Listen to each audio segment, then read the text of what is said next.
Gente boa e bonita, boa noite, boa tarde, bom dia. Vamos dar prosseguimento aos nossos conteúdos de cartografia.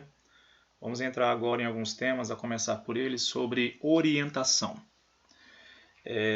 Orientação tem a ver com a utilização de referenciais para descobrirmos primeiro onde estamos e depois para onde queremos ir. E em terceiro, se conseguimos voltar ao ponto de partida de onde saímos. Traduzindo, eu estou na minha casa. Eu quero ir a algum lugar. Como eu posso fazer isso? Se eu utilizar as técnicas da orientação, eu uso como referência alguns marcos naturais. Nesse caso, esse garotinho aí está apontando o braço para um dos pontos cardeais da Rosa dos Ventos, que nós veremos depois. E utilizando como referência esse ponto cardeal leste, já se descobre os outros pontos cardeais complementares. O leste onde o Sol nasce, o oeste onde ele se põe, o norte à frente do garoto e o sul atrás dele. Utilizando essas formas de orientação, que ficam mais evidentes na Rosa dos Ventos, que veremos daqui a pouco, nós temos conhecimento de onde nós estamos e para onde nós queremos ir depois.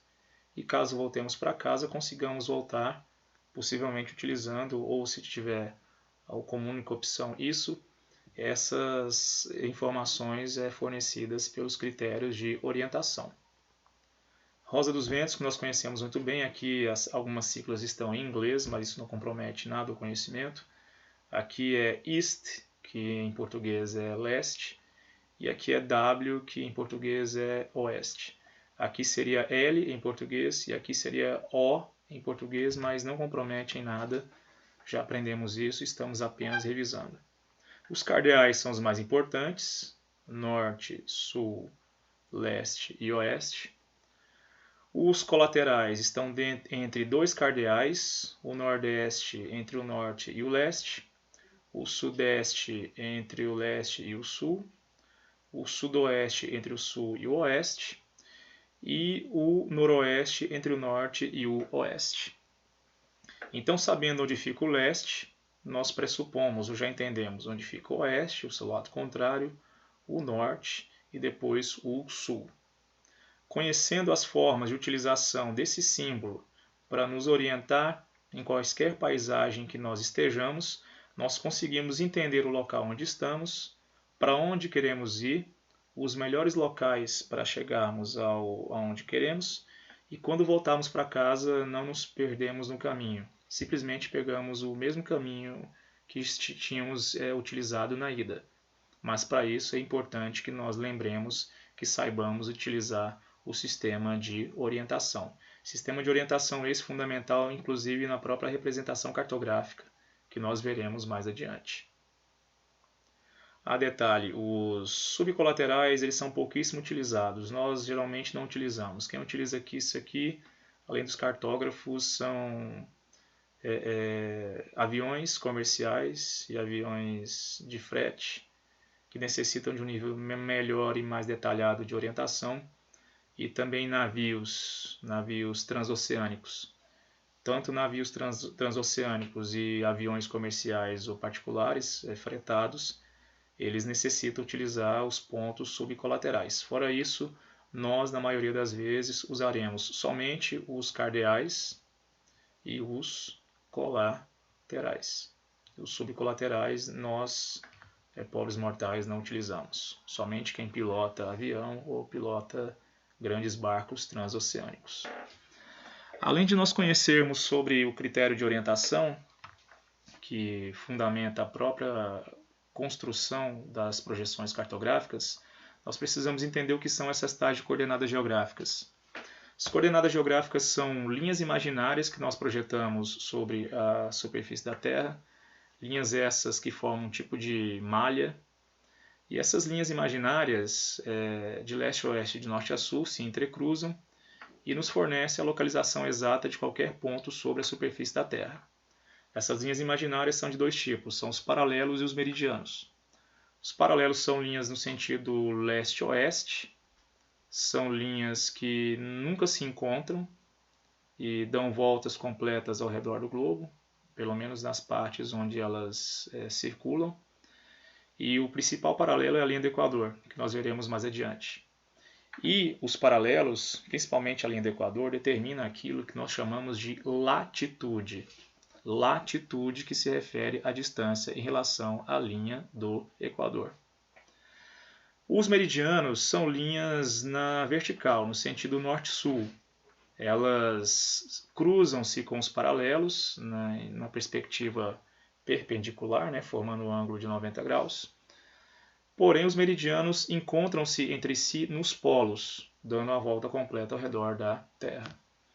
Esses meridianos, entre as várias funções que eles têm, nós veremos depois sobre fusos horários, mas nesse caso específico, a função primordial dos meridianos é determinar a longitude. E temos como referência principal o meridiano principal, que recebe o nome de meridiano de Greenwich, que veremos melhor representados agora. Os paralelos são esses à nossa direita. Vemos que eles dão voltas ao redor da Terra e os paralelos nunca se encontram entre si. Os paralelos determinam a latitude que vai de 0 a 90 graus norte, 0 a 90 graus norte, ou de 0 a 90 graus sul. Essa graduação nós vemos de acordo com o valor de cada um dos paralelos. O Equador é o paralelo 0. Quando nós vamos ao norte, vai de 1 até 90 graus norte. Quando vamos ao sul, vai de 1 até 90 graus sul. E aqui nós temos os meridianos, aqui em destaque o meridiano de Greenwich. O meridiano de Greenwich divide a Terra em dois hemisférios, hemisfério leste e hemisfério oeste. A leste de Greenwich nós vamos de 0 a 180 graus leste. E a oeste de Greenwich nós vamos de 0 a 180 graus oeste. Então Greenwich divide a Terra nos hemisférios leste e oeste, de 0 a 180 graus leste e de 0 a 180 graus oeste. E a linha do Equador divide a Terra nos hemisférios norte e sul. A partir do Equador até o Polo Norte, de 0 a 90 graus norte, e do Equador ao Polo Sul, de 0 a 90 graus sul. Aqui nós temos os paralelos e meridianos, só fazendo alguns exercícios de localização, por exemplo. Vejamos o ponto C, aqui na Ásia. Vejamos primeiro a sua latitude. Latitude em relação à linha do Equador. Achamos a linha do Equador primeiro. E vemos que ele está ao norte do Equador, então a latitude será norte. Agora vejamos quantos graus de acordo com o paralelo onde ele se encontra. 40 graus. Então o ponto C está a 40 graus norte. A sua latitude são de 40 graus norte em relação à linha do Equador. Agora vejamos a longitude em relação ao meridiano de Greenwich, que está aqui. Esse. Greenwich, bem aqui. Então o ponto C está totalmente a leste de Greenwich. Vejamos aqui a marcação do meridiano onde o ponto C está. Podemos ver aqui em cima ou aqui embaixo. Aqui vemos que ele está a 100 graus leste de longitude. Então quais são as coordenadas geográficas desse ponto C? 40 graus norte de latitude e 100 graus leste de longitude. Simples, né? Não tem problema nenhum. Mais à frente veremos outras funções dos meridianos, que são os fusos horários. Até mais.